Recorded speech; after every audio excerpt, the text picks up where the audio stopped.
É, vocês já viram lá em processo civil as medidas cautelares. Tudo aquilo que vocês viram em termos de medidas cautelares no processo civil, nós podemos dizer que se aplica aqui também. Não é?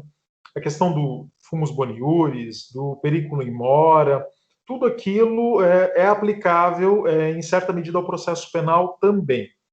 Quando nós falamos em medidas cautelares, e vocês vão se recordar que um dos tópicos da nossa disciplina no passado foi a respeito das medidas acautelatórias no processo penal.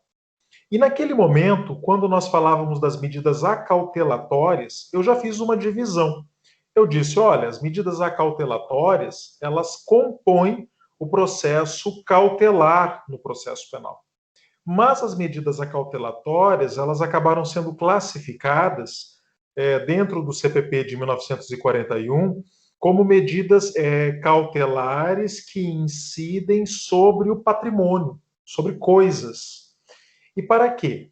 Para garantir o ressarcimento do dano à vítima, basicamente.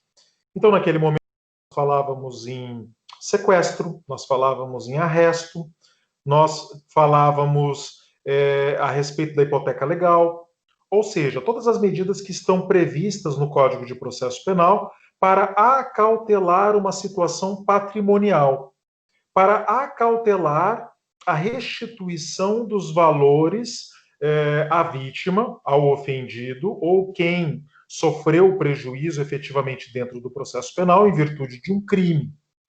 Mencionávamos também naquele momento a busca e a apreensão, e dizíamos que, embora ela se aparente muito às medidas acautelatórias, a busca e a apreensão ela tem um caráter probatório, e depois repetimos isso também na teoria das provas.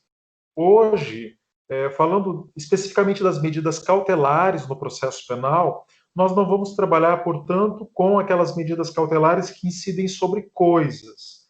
Nós vamos falar das medidas cautelares que recaem sobre o corpo do sujeito. É o corpo do sujeito que paga com as medidas cautelares. Eu sempre menciono isso. Gravemos isso. É o corpo do sujeito quem paga com as medidas cautelares no processo penal. E, naturalmente, aqui nós teremos 50 tons de cinza. Nós teremos medidas cautelares muito brandas, entre aspas, até medidas cautelares corporais muito mais severas. E essas medidas cautelares mais severas, vocês podem imaginar que eu estou aqui me referindo a prisões efetivas, não é? Aquelas medidas que retiram a liberdade ambulatorial do sujeito em uma medida mais intensa. E eu digo mais intensa porque, para mim, toda medida cautelar corporal diminui a minha liberdade. É uma restrição à minha liberdade de alguma maneira, principalmente a liberdade ambulatorial. Se eu estou usando, por exemplo, uma tornozeleira eletrônica, é evidente que a minha liberdade já foi restringida, a minha liberdade corporal, ela foi restringida de alguma maneira. A minha liberdade ambulatorial, ela foi restringida de alguma maneira. Mas eu posso chegar até uma prisão preventiva, por exemplo, uma prisão temporária, um flagrante delito, onde essa liberdade ambulatorial acabará sendo limitada de uma maneira mais intensa. Portanto, é por isso que eu falo em 50 tons de cinza. E nós devemos aí ter clareza dessa modulação que está dada para o magistrado em matéria de cautelaridade sobre o corpo, exatamente para evitar os males da prisonização. Nós já sabemos. Aqui, em matéria de cautelaridade processual penal, vigora o princípio do estado de inocência. Ou seja, nós estaremos cometendo aí o ato, não é, o ato mais estranho do processo penal, que é prender uma pessoa em estado de inocência, sem o advento de uma sentença penal condenatória, sem que tenha sido realizado, muitas vezes, uma fase instrutória capaz de trazer ao processo elementos probatórios que demonstrem minimamente se o sujeito é autor do fato, se há uma materialidade comprovada. Tudo isso ainda é precário dentro dos autos. É claro que, pelo poder de Estado, há legitimidade para a imposição de uma pena totalmente, uma vez que o sujeito foi condenado, foi reconhecida a sua culpabilidade no processo penal e transitou em julgado a sentença penal condenatória. Mas toda prisão que é imposta, toda restrição da liberdade que por acaso seja imposta a um sujeito anteriormente ao advento da sentença penal condenatória, deve ser considerada como um adiantamento, uma prisão odiosa, como uma restrição da liberdade odiosa. Perfeito? Portanto, nós devemos deixar clara a seguinte situação. O juiz criminal, ele tem à sua disposição uma miríade de medidas cautelares para evitar certas situações perigosas. E ele deve sempre lançar mão das medidas de menor impacto. Então, o juiz irá modulando essas medidas, utilizando as de menor impacto à liberdade do sujeito, até chegar àquelas de maior impacto à liberdade do sujeito. Aqui existe sim uma discricionariedade. Discricionariedade não é arbitrariedade. A discricionariedade, ela parte do bom senso do magistrado, verificar qual é a situação que deve ser acautelada, se naquela situação concreta caberia uma medida cautelar de menor impacto na liberdade ou de maior impacto na liberdade. Mas o nosso sistema pede ao magistrado, diante dos males da prisionerização, não vou precisar falar a respeito disso aqui com vocês hoje, que o magistrado sempre aplique as de menor impacto prisional para as de maior impacto prisional. E que o juiz ele tenha essa ponderação, que ele pondere no caso concreto e sempre vá gradualmente aumentando a restrição em matéria de medidas cautelares. E eu digo isso porque nós vamos começar aqui a falar a partir dessa regra, não é? Se a regra é que o magistrado aplique medidas cautelares de menor intensidade corporal para as de maior intensidade corporal, nós vamos começar aqui falando das medidas cautelares processuais penais não prisionais. Então eu poderia colocar aqui, né? Não ficar mais claro.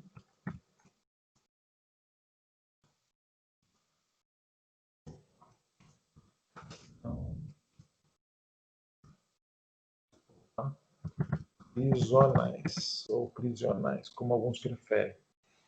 Perfeito? Então, nós vamos partir dessas medidas cautelares não prisionais. São medidas cautelares que atingem o corpo, evidentemente, que restringem a liberdade, mas que evitam a prisão. Essas modalidades, elas estão descritas lá nos artigos 319 e 320 do Código de Processo Penal. Então, acompanhem nos seus códigos, respectivamente. São medidas cautelares diversas da prisão. Primeiro, inciso 1, comparecimento periódico em juízo, no prazo e nas condições fixadas pelo juiz, para informar e justificar atividades. Vejam, o magistrado pode considerar que naquela situação específica fazer com que o sujeito compareça periodicamente em juízo, em certos prazos, por exemplo, mensalmente, e dentro de certas condições fixadas pelo magistrado, que ele justifique e informe as suas atividades, que essa medida cautelar é suficiente para acautelar uma certa situação perigosa, como, por exemplo, que o sujeito pretenda fugir do distrito da culpa, que ele pretenda não se submeter ao devido processo legal. Seria uma medida legítima? Sim. Olha, mensalmente, ou quinzenalmente, ou até semanalmente, você deverá comparecer em juízo para justificar as suas atividades. E nós vamos acompanhá-lo aqui nessas atividades. Seria uma medida cautelar suficiente para acautelar essa situação que eu mencionei para vocês. Nada impede que o magistrado, em sendo insuficiente essa medida, que ele vá aumentando gradativamente até a imposição de uma prisão preventiva. Mas ele deveria começar com uma medida de menor impacto como essa. Vejam, por exemplo, o inciso 2. Proibição de acesso ou frequência a determinados lugares quando, por circunstâncias relacionadas ao fato, deva o indiciado ou acusado permanecer distante desses locais para evitar o risco de novas infrações. O juiz poderia proibir que o sujeito, por exemplo, frequentasse bares, frequentasse a night, não é? Vejam, isso seria possível? Sim, seria possível. O magistrado poderia impor essa diminuição de acesso a lugares. Vejam que nós estamos aqui diminuindo a liberdade ambulatorial do sujeito, mas sem impor a ele uma prisão.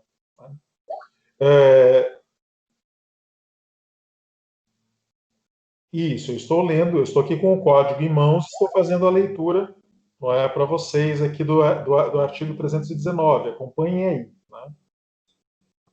Inciso 3º, proibição de manter contato com pessoa determinada quando, por circunstâncias relacionadas ao fato, deva o indiciado ou acusado dela permanecer distante. Essa é uma hipótese muito comum, por exemplo, na Lei Maria da Penha. Não é? Essa é uma medida cautelar que se repete na Lei Maria da Penha com o um nome específico de medida protetiva. Então, imaginem que o sujeito ele esteja sendo, de alguma maneira, acusado de praticar lesões corporais ou qualquer outro tipo de crime contra a pessoa com a qual ele tem convívio familiar e eles tenha sido objeto de uma medida protetiva, né, pela Lei Maria da Penha, por exemplo. Né? E aí ele ficaria proibido de manter contato com essa pessoa, com a esposa, manter uma certa distância do local de moradia e do local de trabalho dessa pessoa específica que, em determinado momento, ele lesou ou ameaçou de alguma maneira. Claro, se o sujeito ele descumpre essa regra, o juiz poderá progredir para até mesmo uma prisão preventiva. Isso não é incomum, não é incomum. O magistrado ele impõe ao sujeito manter-se distante da sua esposa, da ex-esposa, em virtude de um procedimento que tramita na vara da mulher por agressão doméstica. E, embora ele deva manter distância e não deva manter contato com ela, ele desrespeita essa circunstância que é comunicada pelo advogado da vítima ao juízo, que, entendendo que esta medida foi descumprida e que há necessidade de acautelar uma situação, por exemplo, ele ameaçou pelo telefone, disse que compareceria até o local e poderia cometer uma nova agressão contra ela. Então, o juiz pode até mesmo decretar a prisão preventiva para acautelar a situação dessa agressão que foi prometida à vítima. Vejam, então é toda uma progressão que é realizada em matéria cautelar. Isso aqui é muito comum no cotidiano, muito comum, e vocês verão no juízo se repetindo de uma maneira muito intensa. Vejam o inciso 4º, proibição de ausentar-se da comarca quando a permanência seja conveniente ou necessária para investigação ou instrução. Também uma situação aqui muito comum, quando há qualquer desconfiança que o sujeito ele possa aí se evadir do distrito da culpa. É uma outra situação também bastante comum. Inciso 5º, recolhimento domiciliar no período noturno e nos dias de folga, quando o investigado ou acusado tenha residência e trabalho fixos. Eu sempre comento que recolhimento domiciliar é um tipo de prisão domiciliar, mesmo que ele seja por períodos curtos, como aqui nesse caso, no período noturno e nos dias de folga, quando o investigado ou acusado tenha residência e trabalho fixo. É um tipo de restrição da liberdade, é um tipo de prisão domiciliar de baixa intensidade, onde o sujeito não precisará se recolher a um estabelecimento prisional, com grades, com servidores públicos, mas deverá cumprir essas condições. Se deixa de cumprir essas condições, poderá aí ter contra ele decretado uma medida mais gravosa. Inciso 6º, suspensão do exercício de função pública ou de atividade de natureza econômica ou financeira, quando houver justo receio de sua utilização para a prática de infrações penais. Aqui é uma situação muito comum, por exemplo, em crimes que envolvem servidores públicos. Tá? O sujeito está sendo acusado de alguma maneira de se valer do seu cargo, da sua posição de mando, da sua posição de comando dentro de uma instituição para praticar delitos ou acobertar delitos, e poderia então o magistrado suspendê-lo do exercício da função pública, ou não apenas sendo servidor público. Aqui nós temos a menção à atividade de natureza econômica ou financeira. Né? Vejam vocês que nós temos no nosso ordenamento os crimes contra a economia popular, nós temos os crimes contra o sistema financeiro nacional. E em matéria de crimes contra a economia popular e em matéria de crimes contra o sistema financeiro nacional, nós dizemos que aí é o perigo de que esses crimes possam abalar todo o sistema financeiro, toda a economia popular, gerando prejuízos que não são individuais, são prejuízos coletivos de grande monta. Então, poderá, por exemplo, o magistrado suspender, não é, proibir a atividade econômica ou financeira de um gerente, não diria um gerente de um banco especificamente, de uma agência bancária, mas um grande gestor de uma instituição financeira, né, que pudesse, aí, com a sua prática, cometer, inclusive, chegar a desestabilizar a economia popular ou o sistema financeiro nacional. Há essa possibilidade também. O inciso 7º, internação provisória do acusado nas hipóteses de crimes praticados com violência ou grave ameaça, quando os peritos concluírem ser inimputável ou semi-imputável e houver risco de reiteração. Então, aqui nós estaríamos diante de uma espécie de medida de segurança cautelar. Não é? Já há aqui um início de prova no sentido de uma inimputabilidade, de uma semi-imputabilidade. E isso já nos aponta que o sujeito, se inimputável, será absolvido ao final do processo. Então, impor ao sujeito uma medida cautelar do modelo de prisão preventiva para um sujeito que já há elementos de prova apontando que ele será absolvido por inimputabilidade seria verdadeiramente aberrante. Ou uma semi-imputabilidade, embora na semi-imputabilidade o magistrado, ao final, possa resolver aplicar a pena ou a medida de segurança. De qualquer maneira, nessas situações, o magistrado aplicaria não uma prisão preventiva, por exemplo, né? Ele aplicaria uma medida de segurança cautelar para evitar que o sujeito volte a praticar algum delito. No caso de uma esquizofrenia, de uma psicose grave, onde o sujeito está em processo alucinatório ou delirante, poderia voltar a praticar delitos e então talvez fosse necessário a aplicação dessa medida cautelar de internação provisória para que o sujeito pudesse aí ser, digamos, neutralizado na sua possibilidade, na sua periculosidade. Isso, na sua periculosidade.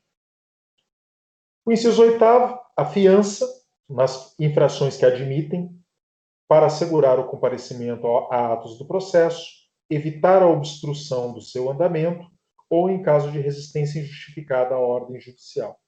Eu não vou me aprofundar agora na fiança, porque ela é um tópico específico da nossa disciplina, liberdade provisória com fiança, e, portanto, eu vou deixar para falar dela posteriormente. O inciso 9º, monitoração eletrônica. Vejam vocês, que é a famosa tornozeleira eletrônica, né? Ou outro qualquer meio que possa aí fazer uma localização eletrônica via satélite desse sujeito. Evidentemente, o sujeito que está utilizando tornozeleira eletrônica, ele fica proibido de frequentar certos lugares, ele geralmente se impõe a esse sujeito um certo perímetro onde é permitido o seu deslocamento e ele fica com uma certa restrição da liberdade.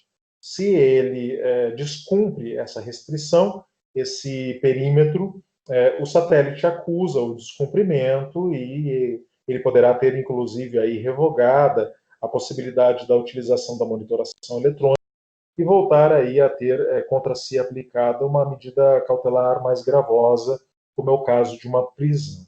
Não é? Enfim, o artigo 320 fala na proibição de ausentar-se do país, que será comunicada pelo juiz às autoridades encarregadas de fiscalizar as saídas do território nacional, intimando-se o indiciado ou acusado para entregar o seu passaporte no prazo de 24 horas. Uma possibilidade aqui de ser aplicada nessa essa medida cautelar diversa da prisão, que é uma espécie de confisco do passaporte para impedir aí que o sujeito não fuja do distrito da culpa, mas fuja do próprio país. Há essa possibilidade também para cautelar essa situação perigosa. Essas são as medidas cautelares diversas da prisão que estão disponíveis ao magistrado nos artigos 319 e 320. Como eu mencionei para vocês, no ordenamento jurídico, vocês poderão encontrar outras medidas cautelares diversas da prisão. Né? Mas, em geral, elas serão derivações dessas. Em geral, elas estarão previstas aqui também.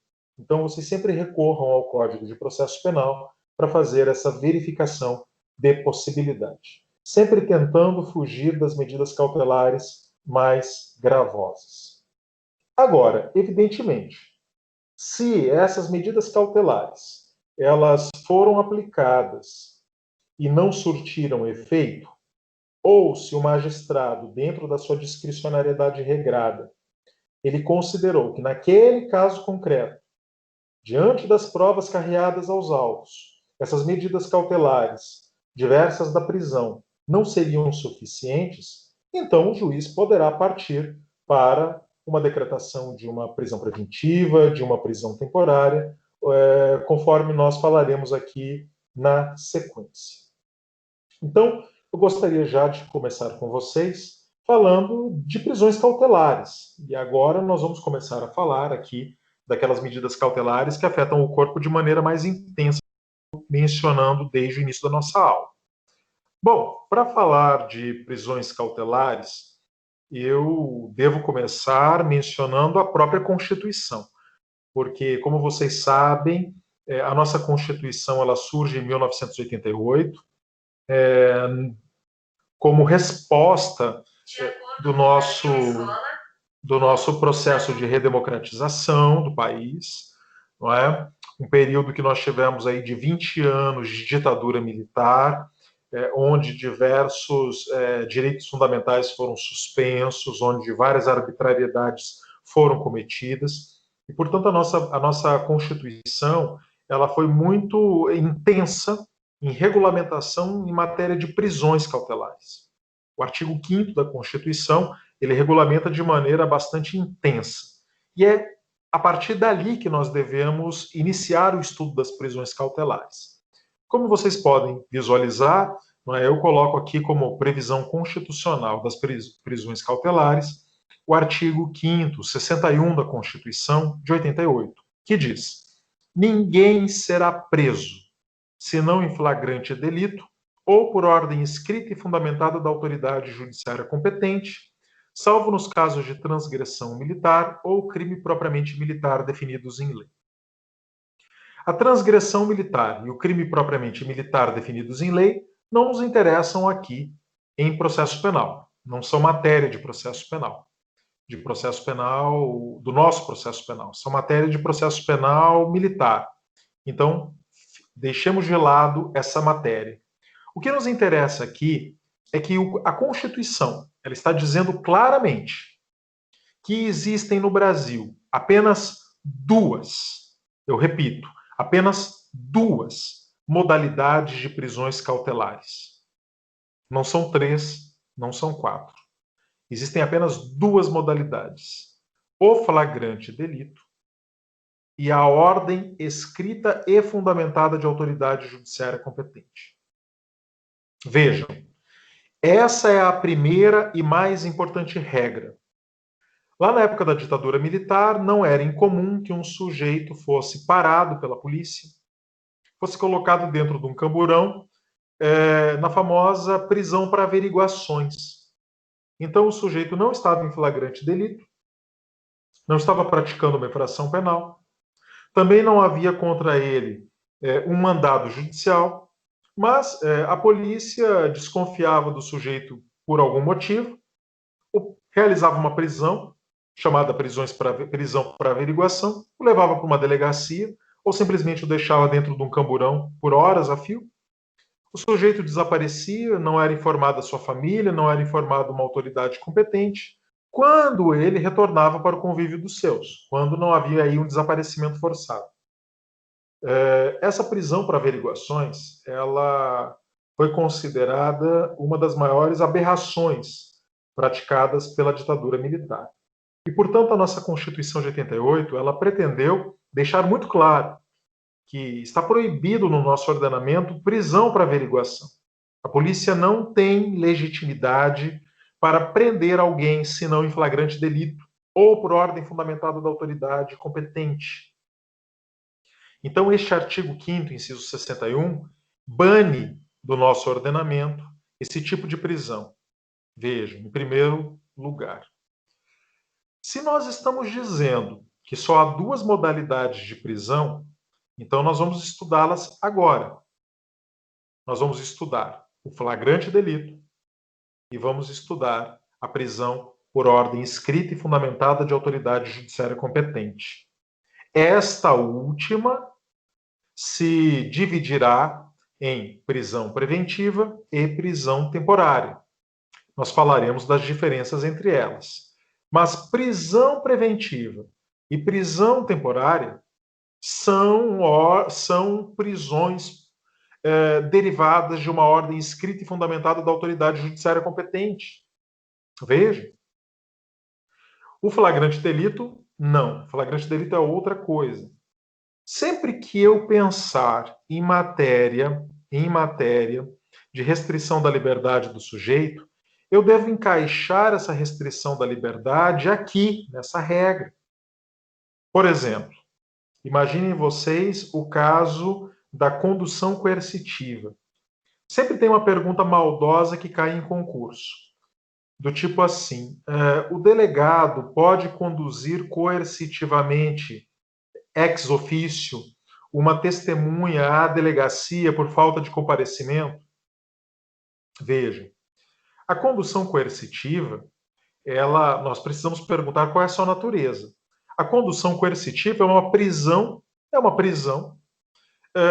por tempo determinado. Vejam, eu restringo a liberdade de uma pessoa para conduzi-la até a delegacia ou até o juízo.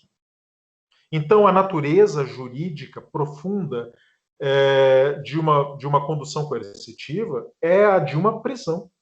É a de uma prisão. É uma prisão em flagrante delito? Não é uma prisão em flagrante delito. Se não é em flagrante delito, ela deve se encaixar dentro da ordem escrita e fundamentada da autoridade judiciária competente.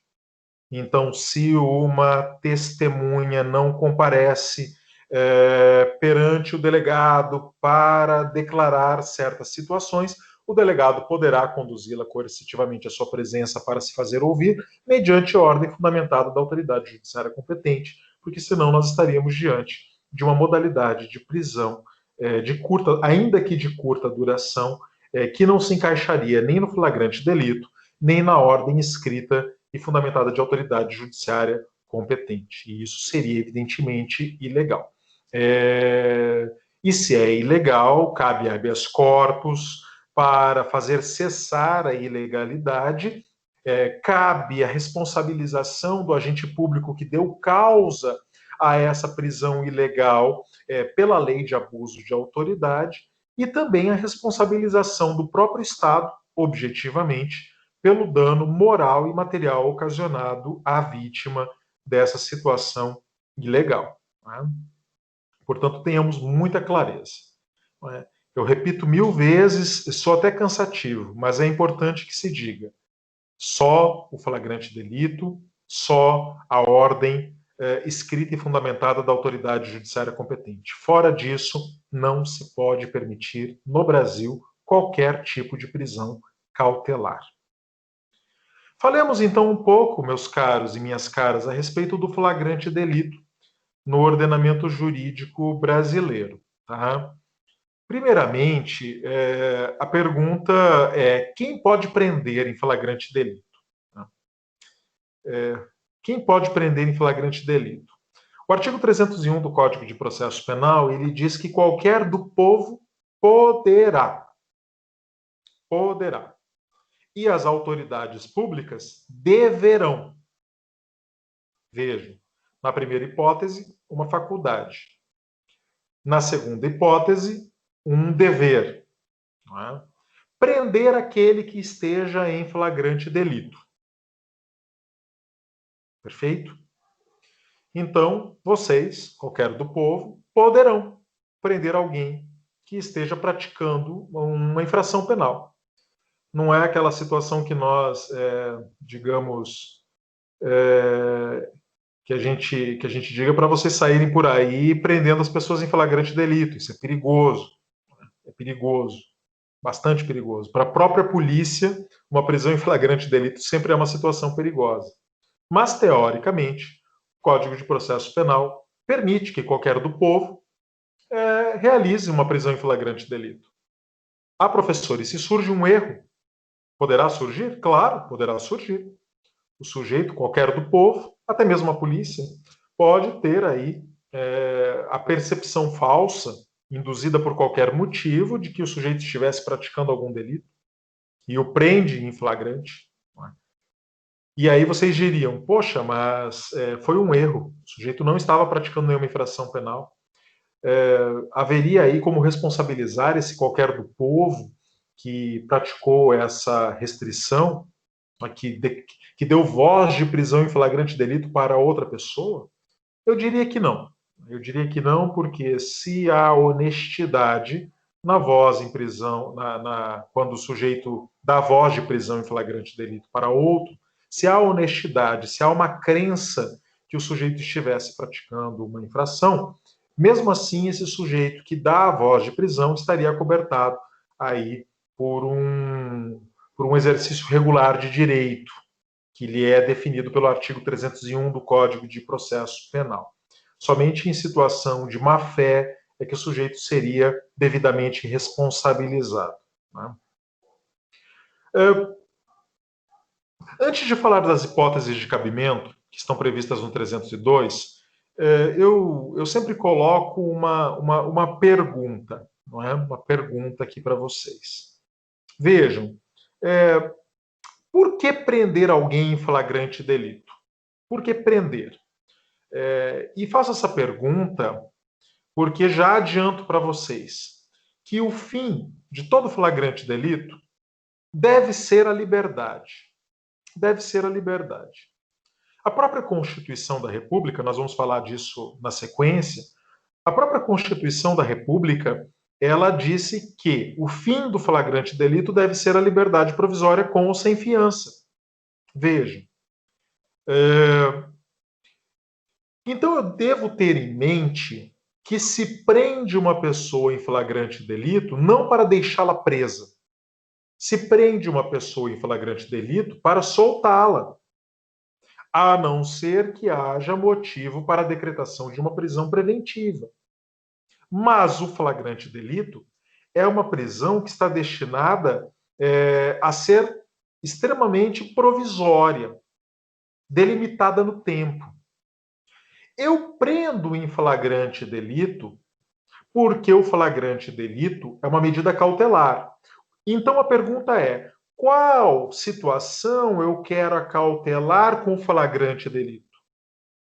Vejam. E a resposta é: o momento em que o sujeito está praticando a infração penal ou acaba de praticar a infração penal é o momento mais oportuno para se recolherem as provas de autoria e de materialidade do delito. É o momento mais oportuno. Não existirá momento mais oportuno que este. Porque uma vez que o sujeito se afastou da cena do crime, as provas começam a se perder. E conforme o tempo passar, as provas vão se perdendo naturalmente. Então, aquela cena criminosa, onde o sujeito, autor de uma infração, está na cena do crime, praticando a infração penal, ou acabando de praticar essa infração penal, é o momento mais fantástico para nós fixarmos a autoria do delito. É o momento mais fantástico também para que nós fixemos a materialidade do delito.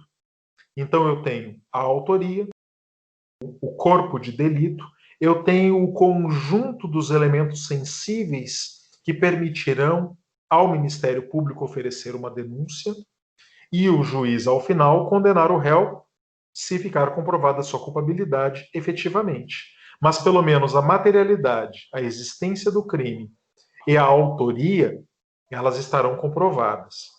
Claro, poderá ficar comprovado no meio do caminho que o sujeito praticou a infração em legítima defesa, em estado de necessidade, em estrito cumprimento do dever legal, em inexigibilidade de comportamento conforme ao direito. Várias situações poderão excluir a antijuridicidade, excluir a culpabilidade e excluir até a tipicidade, como, por exemplo, a falta de dolo no caso do erro de tipo. O erro de tipo, por exemplo, excluiria o dolo. Mas a autoria e a materialidade ficariam comprovados. Não haveria dúvida quanto a isso. Então, o flagrante delito deve ser entendido como uma modalidade de prisão cautelar que tem uma finalidade precípua. Primeiramente, evitar a consumação do delito.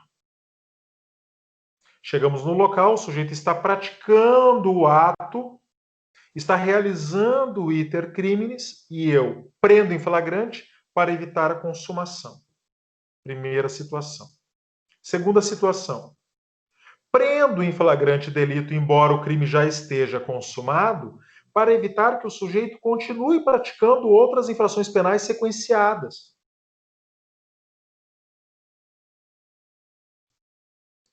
E, terceira situação, prendo em flagrante delito para fixar a prova da autoria e a prova da materialidade, porque este é o momento mais oportuno para essa fixação. Lembre-se que nós falamos aqui, em aulas anteriores, a respeito da cadeia de custódia. Não é? Nós queremos custodiar a cadeia probatória, queremos custodiar os elementos sensíveis do crime, queremos custodiar essa cadeia de elementos que comprovam a materialidade do delito. E o flagrante delito seria o primeiro momento dessa abertura de uma cadeia de custódia. Perfeito, pessoal? Então, nós diremos, agora dito isso, quais são as hipóteses de cabimento do flagrante delito.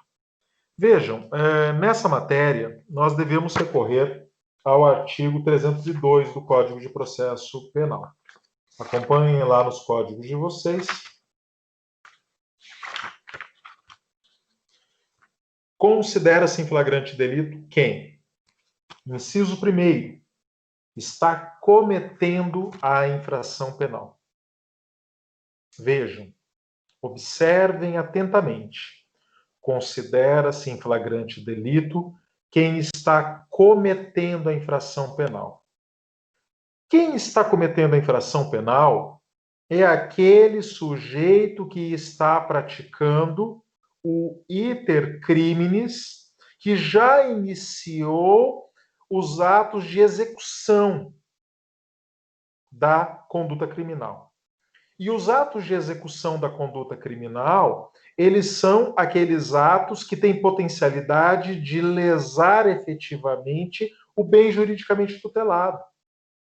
Então, nós dizemos que está praticando a infração penal aquele sujeito que já começou a praticar o verbo nuclear do tipo. No caso do homicídio, matar alguém. O sujeito sacou a sua arma e apontou a arma para outra. Não é? Vejam. E nós prendemos em flagrante delito aquele sujeito que estava apontando, mirando para atirar. É claro que aí ainda existem variáveis. Não é? Variáveis. O sujeito ainda nesse momento pode desistir voluntariamente, mas a desistência tem que ser voluntária. Ela não pode ser provocada por um terceiro. Não é, não é porque, senão ficaríamos num crime tentado. Não é? Vejam. Mas o sujeito está começando a realizar os atos tendentes a afetar o bem juridicamente tutelado. Está começando a praticar o verbo, a conduta que caracteriza o verbo nuclear do tipo. Este é o sujeito que está cometendo a infração penal. Vejam, esse sujeito que está cometendo a infração penal e que foi preso em flagrante delito, quanto a ele, nós temos uma prova de autoria muito forte. É a prova de autoria por excelência. Esse sujeito até poderá ser absolvido no final, porque ficou caracterizado a seu favor uma legítima defesa, um estado de necessidade, um estrito cumprimento do dever legal, qualquer causa um erro de proibição,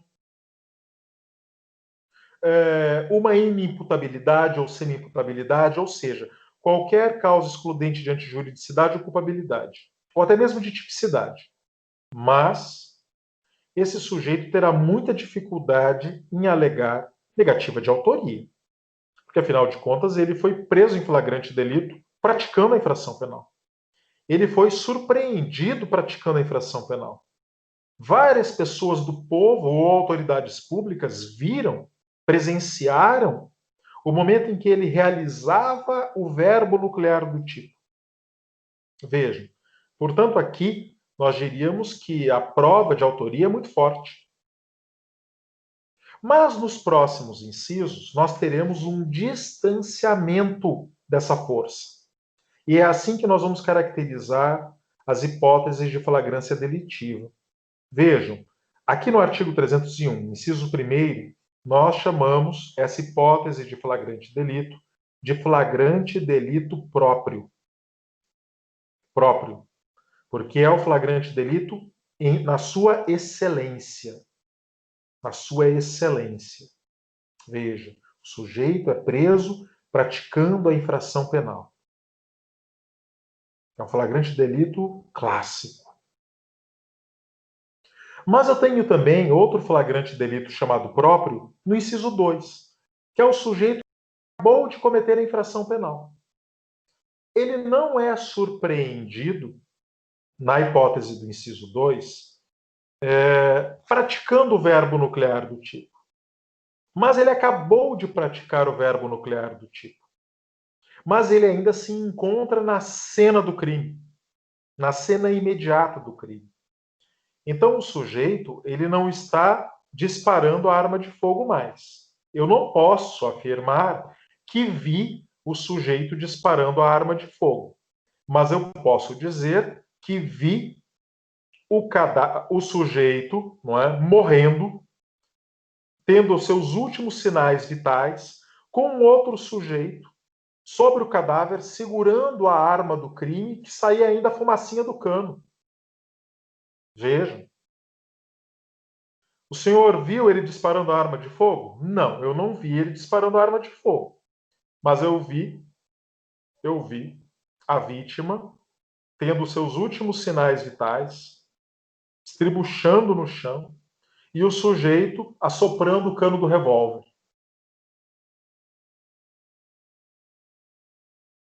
Vejam vocês. Vocês diriam, mas essa é uma prova muito forte. Sem dúvida, é uma prova muito forte. Mas não é uma prova absoluta, como acontece no caso do 301, inciso 1º. Eu sempre menciono nessa situação o caso do padeiro de Veneza. Né? O caso do padeiro de Veneza é muito sintomático disso. O sujeito era, claro, ele é padeiro, né? Padeiros acordam muito cedo, de madrugada, vão para o trabalho, passando numa daquelas pontinhas de Veneza, né? Aquelas pontinhas horríveis. Elas são belas, mas são difíceis. Eu que já atravessei aquilo com mala, é terrível, né, para você superar.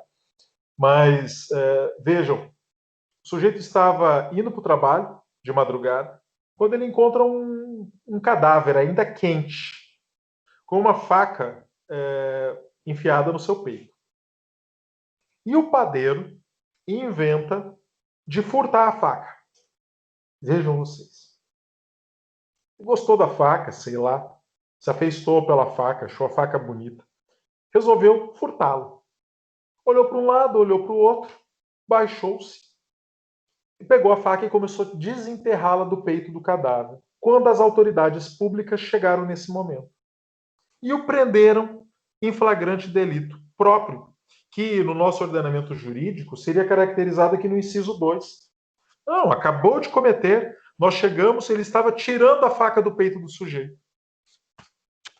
Vejam vocês. Esse é um caso de erro judiciário famoso na literatura mundial. O tribunal do júri da cidade de Veneza não teve dúvida em condenar esse sujeito à pena de morte na sua época. Veja.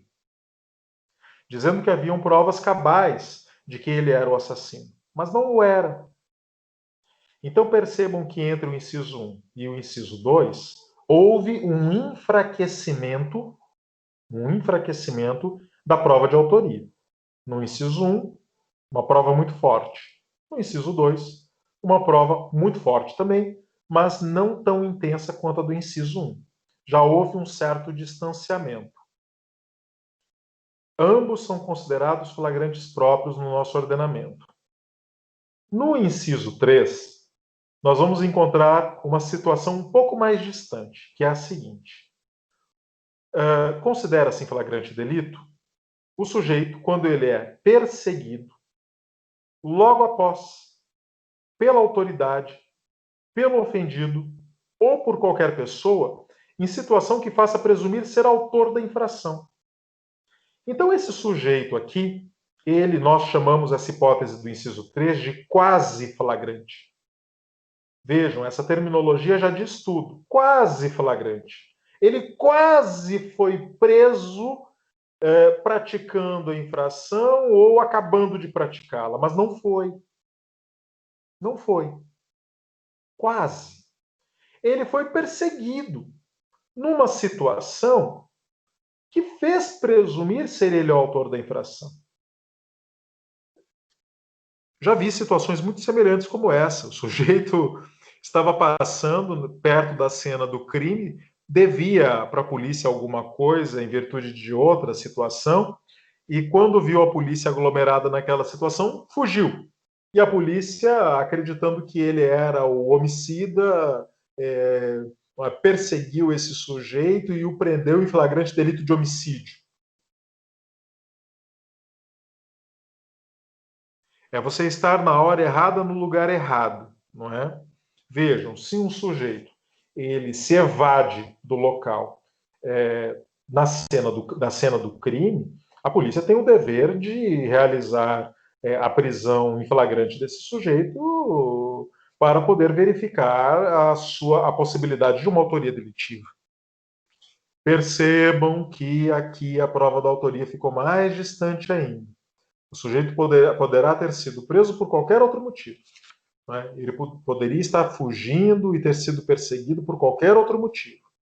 E, portanto, nós estamos mais distantes daquela prova do 1 e daquela prova do 2, que são tão fortes. Esse é o quase flagrante. E no inciso 4, nós vamos ter uma situação mais distante ainda, que é a do flagrante presumido. Vejam, aqui o sujeito nem passou perto da cena do crime, nem passou perto, como acontece no quase flagrante. É um sujeito que é encontrado logo depois, mas já com um certo distanciamento temporal, com instrumentos, portando armas, portando objetos, portando papéis, que fizeram presumir ser ele o autor da infração. Ficou mais distante ainda, no flagrante presumido. Vejam, às vezes, 1 hora depois, 2 horas depois, longe da cena do crime, um sujeito é parado numa blitz policial que desconfia de alguns objetos, de algumas situações, de alguma mancha de sangue, de alguma situação que fez presumir que ele pudesse ter relação com aquele crime que foi praticado em outra localidade. E a polícia dá a voz de prisão em flagrante delito para este sujeito para poder verificar se há alguma relação desse sujeito com aquele fato criminoso. Então percebam vocês que aqui eu tenho uma modulação. Né? Uma modulação onde eu parto do inciso primeiro e vou me distanciando desse inciso primeiro, tendo aí um distanciamento da força probatória recolhida pelo flagrante delito como medida cautelatória que visa garantir a prova da autoria. Também. Não apenas, mas também. Meus caros, essas hipóteses que estão previstas aqui de cabimento no artigo 302, incisos 1, 2, 3 e 4, elas são taxativas. Não existe flagrante delito por analogia. Não existe flagrante delito por extensão. Ou se caracterizam essas situações específicas, ou o flagrante delito será ilegal e, portanto, deverá ser relaxado. Um dos papéis principais do advogado, quando realiza o auto de prisão em flagrante delito, é verificar se uma das hipóteses de cabimento está presente, de modo a autorizar o flagrante delito. Se o sujeito foi preso em flagrante delito numa situação onde ele não estava praticando a infração penal, não tinha acabado de cometê-la, não foi perseguido logo após em situação que fez presumir ser autor da infração, e nem foi preso logo depois comportando armas, objetos que fizessem presumir ser ele autor da infração, não há caracterização do flagrante delito. E essa prisão será considerada ilegal. E se ela for considerada ilegal, ela deverá ser relaxada. Eu sempre dou o exemplo, não da apresentação do autor da infração penal imediatamente à delegacia e em casos de prática delitiva. O sujeito matou alguém, e ele se apresenta espontaneamente perante o delegado e confessa o delito. Estou aqui me apresentando porque acabei de matar alguém. Estou me entregando. Esse sujeito que espontaneamente se entrega perante a autoridade policial e confessa a prática de um delito, não está em flagrante delito, nem no inciso 1, nem no inciso 2, nem no inciso 3, nem no inciso 4. E, portanto, ele não poderá permanecer preso por esse motivo. Poderá o juiz posteriormente decretar a sua prisão preventiva por algum outro motivo? Poderá. Mas ele não ficará à noite na cadeia. Ele será ouvido pelo delegado, que tomará realizará o seu interrogatório, e esse sujeito deverá dormir na sua casa. Ele não deverá ser preso em flagrante delito. Por quê? Porque ele colaborou espontaneamente com a polícia. Ele foi até a polícia para colaborar com a prova da autoria. Prova da autoria que o flagrante delito tem a função de recolher. E, portanto, aí nós dizemos, se fala em quebra da flagrância delitiva, mas é impróprio. Na verdade, aí não há uma caracterização da flagrância delitiva, porque esse sujeito ele realizou um ato que não se caracteriza em nenhum dos incisos do artigo 302 do Código de Processo Penal. Tá? Então, tenhamos clareza disso. Nós temos aqui hipóteses taxativas, hipóteses típicas de flagrância delitiva. Ok? No artigo 303 do Código de Processo Penal, nós temos a situação de flagrante delito no crime permanente. Vejam, o crime permanente é aquele crime cuja consumação se protrai no tempo. Ele se diferencia do crime instantâneo, onde a consumação ela acontece num momento no tempo.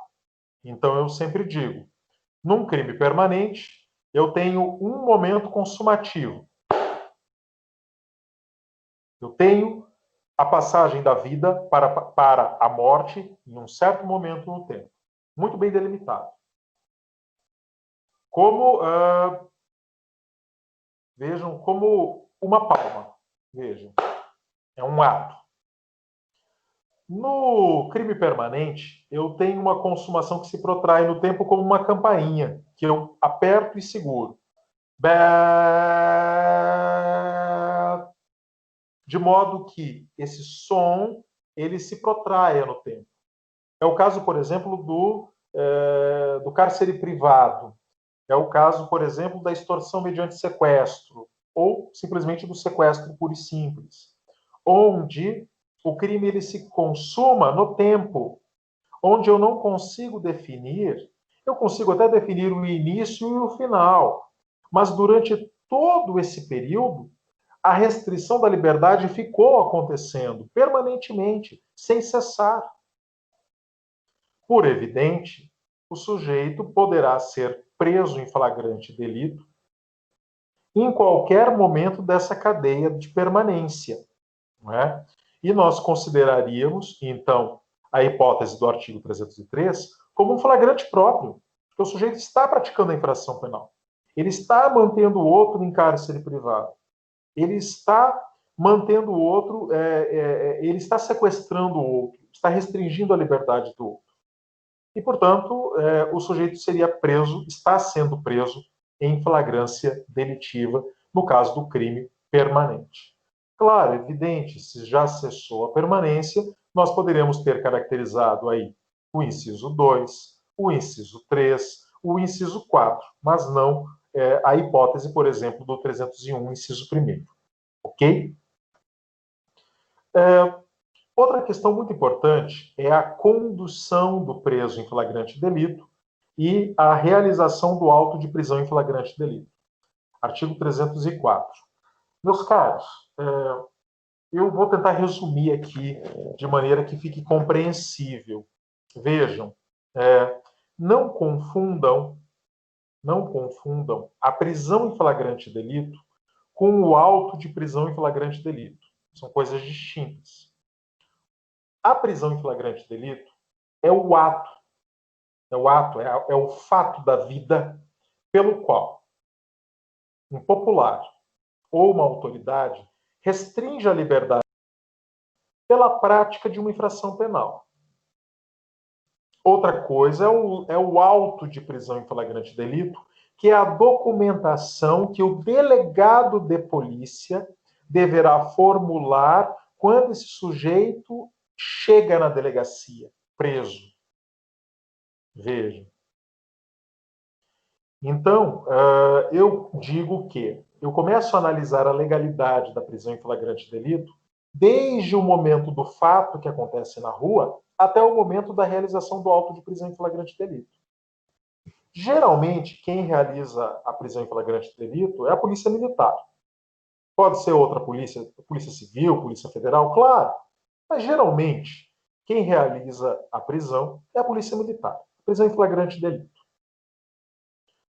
Uma vez que esse sujeito foi preso em flagrante delito pela polícia militar, por exemplo, ele deve ser conduzido a uma delegacia de polícia civil, se o crime dele é da esfera da justiça estadual, ou a uma delegacia de polícia federal, se o crime que ele praticou é da esfera de competência da justiça federal. O delegado de polícia civil e o delegado de polícia federal são as autoridades que têm competência para lavrar o auto de prisão em flagrante delito. A polícia militar não tem competência para lavrar auto de prisão em flagrante delito.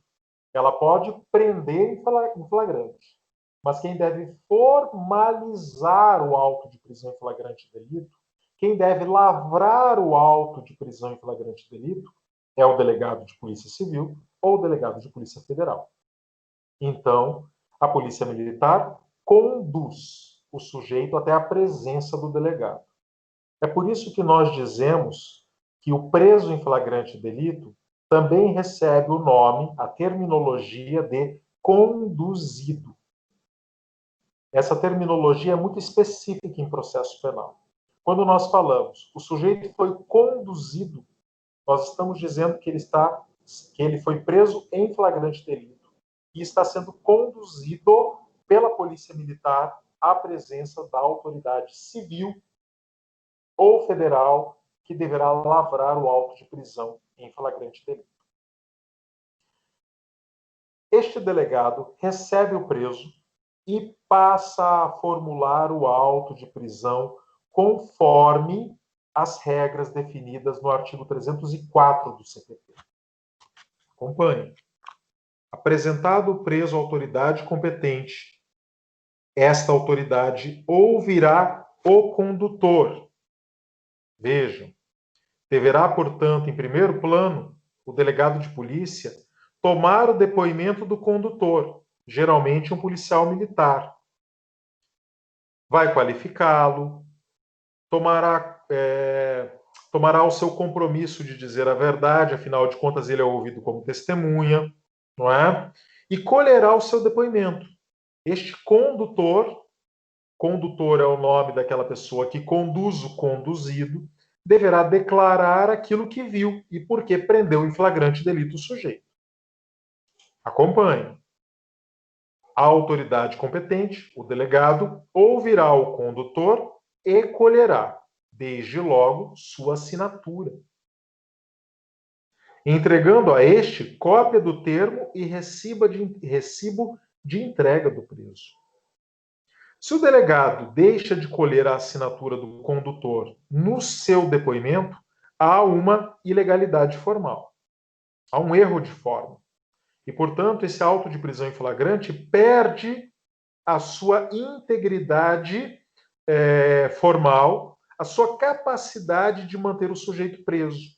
E nós dizemos, então, que por falta de assinatura do condutor, por exemplo, há uma ilegalidade formal que autoriza o relaxamento da prisão em flagrante delito.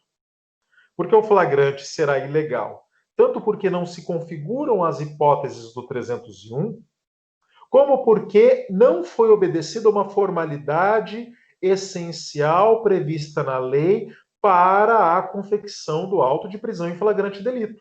Por exemplo, a tomada de depoimento do condutor e a tomada e o recolhimento da sua assinatura. Geraria aí, portanto, nulidade do auto de prisão em flagrante delito. Em seguida, procederá a oitiva das testemunhas que o acompanharem. Se houver testemunhas, deverá o delegado tomar o depoimento dessas testemunhas, também delas tomando aí o seu compromisso de dizer a verdade e tomando também delas a sua assinatura. E, enfim, após ouvir o condutor e as testemunhas, realizará o interrogatório do acusado sobre a imputação que lhe é feita, colhendo, após cada oitiva, suas respectivas assinaturas e lavrando a autoridade, afinal, o auto. Vejam. Portanto, eu tenho uma estrutura formal aqui. Uma estrutura formal do auto de prisão em flagrante delito. Tomada do depoimento do condutor, tomada do depoimento das testemunhas, interrogatório do acusado, que neste ato poderá exigir a presença do seu advogado, não poderá ser interrogado vejam o que eu estou dizendo, se o conduzido solicitar. Se ele solicitar a presença do advogado, ele não poderá ser interrogado sem essa presença. Pena de nulidade. Pena de nulidade. Se o próprio conduzido dispensa a presença do advogado, não haverá nulidade. Mas ele pode exigir essa presença. E, ao final, o delegado deverá recolher as assinaturas de todos os participantes daquele ato. Vejam, isso tudo é fundamental para que o auto de prisão em flagrante delito se constitua numa peça formal válida. Sem esses critérios que eu estou aqui mencionando, esse auto de prisão em flagrante delito será anulado. Ele poderá até mesmo valer como início de prova, mas não poderá valer como peça coercitiva, apta a manter o sujeito preso em flagrante delito. É uma das causas de relaxamento da prisão em flagrante. Então, tenhamos clareza disso. O sujeito será conduzido à presença do delegado e será lavrado o auto de prisão em flagrante delito, conforme as regras do artigo 304 do Código de Processo Penal.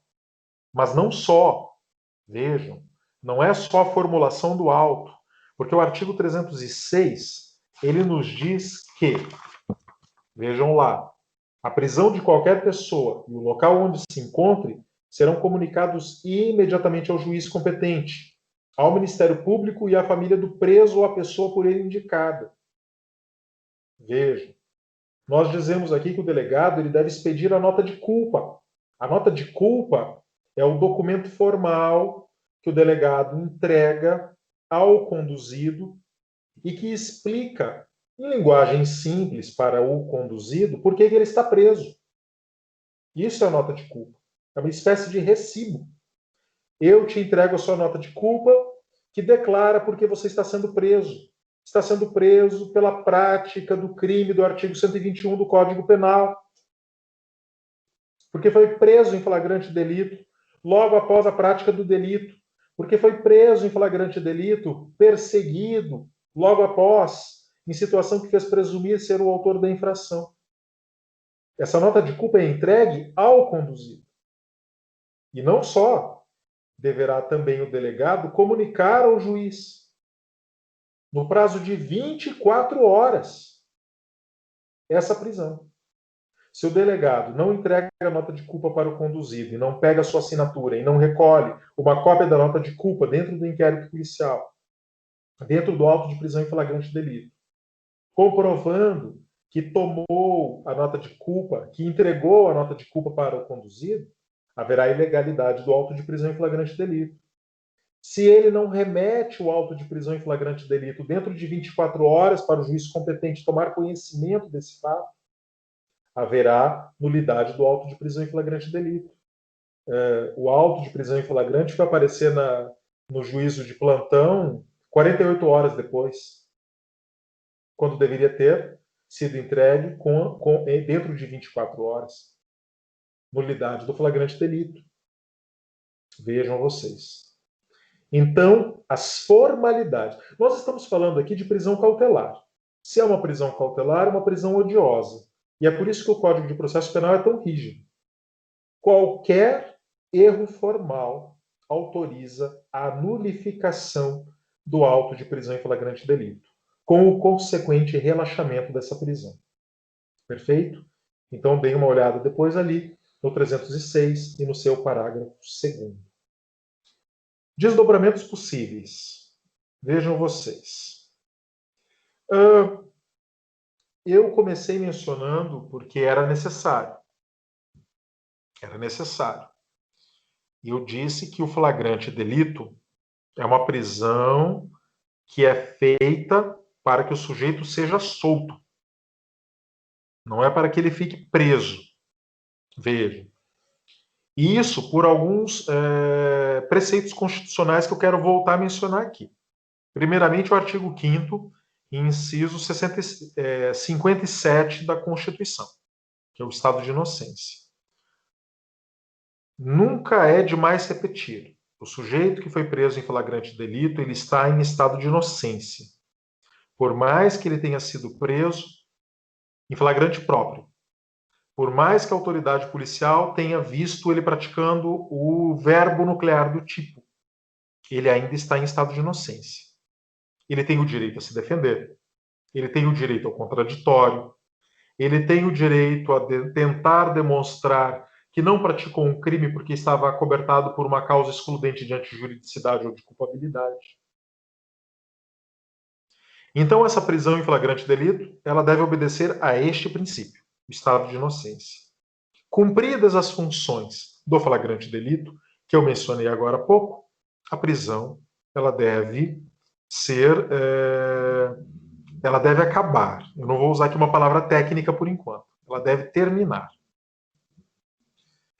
O artigo 5º, inciso 65, diz abertamente que a prisão em flagrante delito, que seja ilegal, ela deverá ser relaxada. Este é um dispositivo que se aplica diretamente ao flagrante delito. Vou repetir o que eu já disse aqui hoje. O artigo 301 do Código de Processo Penal prevê as hipóteses de cabimento, as situações fáticas em que caberá o flagrante delito. E o artigo 304 e 306 regulamentam as formalidades legais para a confecção do auto de prisão em flagrante delito. Haverá ilegalidade ou porque não se configuram as hipóteses fáticas do 301, ou porque o delegado ele não conseguiu cumprir as formalidades do 304 e do 306. Nessas hipóteses, haverá ilegalidade da prisão e, portanto, a prisão deverá ser relaxada. O papel do advogado criminal que foi contratado pelo conduzido, a primeira coisa que ele deve fazer é analisar o auto de prisão em flagrante delito para tentar nele encontrar uma ilegalidade. Uma ilegalidade. Um descumprimento do 301, ou um descumprimento do 304, ou um descumprimento do 306. Se o advogado identifica um descumprimento desses que eu estou mencionando, o pedido que ele deve fazer ao magistrado não é de liberdade provisória, é de relaxamento da prisão em flagrante delito, por ilegalidade. Perfeito? Porque relaxamento é a medida que está vinculada de maneira absoluta à situação de ilegalidade na prisão. Portanto, a primeira coisa, futuros advogados e futuras advogadas, ao receberem o auto de prisão em flagrante delito, é verificarem se há ilegalidade na prisão. Se houver ilegalidade reconhecida, peçam o relaxamento da prisão. Se vocês não encontrarem uma ilegalidade, seja ela formal ou material, seja ela legal ou fática, se vocês considerarem que o flagrante delito está perfeito, como peça procedimental, então, e só aí, vocês partirão para a liberdade provisória com ou sem fiança. Eu não vou aprofundar agora, nesse momento, na liberdade provisória, porque nós vamos falar aqui dela na sequência. Tá? O artigo 310 do Código de Processo Penal pede que este preso em flagrante delito seja submetido ao juiz na audiência de custódia. Vocês já ouviram falar bastante da audiência de custódia. Vejam lá.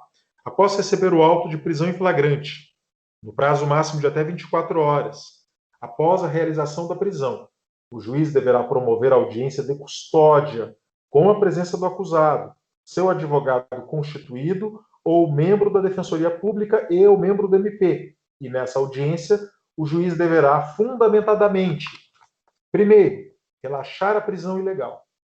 Se o juiz, ex officio, verifica que há uma ilegalidade na prisão, a primeira coisa que ele deve fazer é relaxar a prisão, antes de mais nada. Mas ele poderá considerar, no inciso 2, que há necessidade de converter a prisão em flagrante delito em prisão preventiva. Nós ainda não estudamos a preventiva nem as causas que autorizam a prisão preventiva. Mas aqui haveria uma modificação do estatuto da prisão. O sujeito foi preso em flagrante, mas não vai ficar preso em flagrante. Vai ficar preso preventivamente por outra situação. Uma outra situação que não tem nada a ver com flagrante. Ficará mais claro quando estudarmos essa prisão específica. Ok? Por enquanto, saibam que o juiz pode converter o flagrante em prisão preventiva. Mas, se não for caso de relaxar a prisão por ilegalidade, nem caso de converter a prisão em flagrante em preventiva, então o juiz deverá, a critério do inciso 3, conceder liberdade provisória com ou sem fiança.